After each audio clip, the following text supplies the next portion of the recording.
Blessed Friday mga ka-faith. Welcome to our Friday devotion. Tanong ko, saan mo binubuo ang buhay mo ngayon? Sa pera? Sa tao? Sa trabaho? Sa sarili mong galing? Kaibigan? Lahat ng yan ay parang buhangin, madaling matibak kapag dumating ang unos.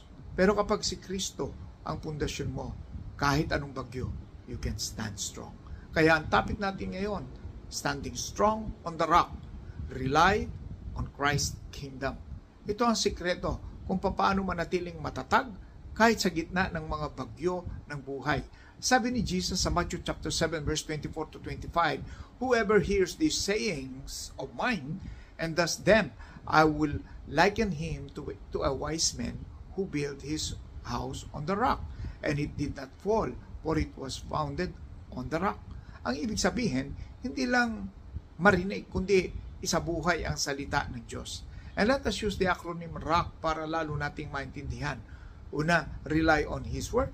Unang hakbang sa matatag na buhay ay pagtitiwala sa salita ng Diyos. Sabi sa Psalm 119 verse 105, "Your word is a lamp to my feet and a light to my path."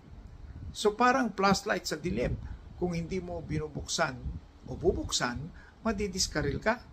Kaya gamitin mo ang salita ng Diyos bilang ilaw sa bawat takbang mo.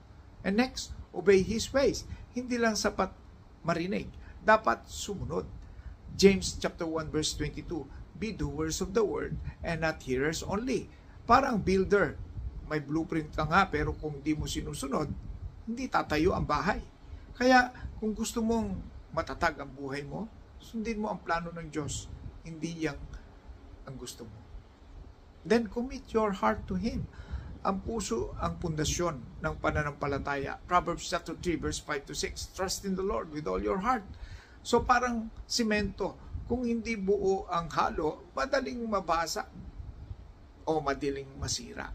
Kaya ibigay mo ang buong puso mo sa Kanya at Siya ang magpapatibay sa iyo. And lastly, keep standing in faith.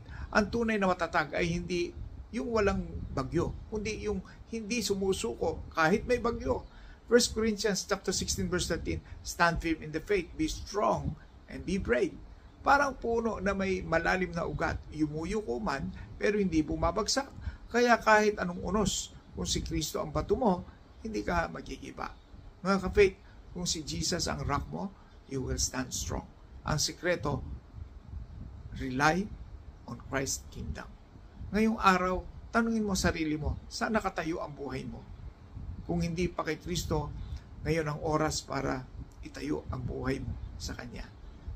And memory verse natin, Matthew chapter 7 verse 25, "The rain descended, the floods came, and the winds blew and beat on that house, and it did not fall, for it was founded on the rock."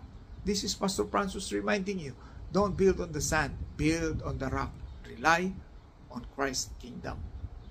Follow, like, and share to inspire others to stand strong in God's Word. God bless. Shalom.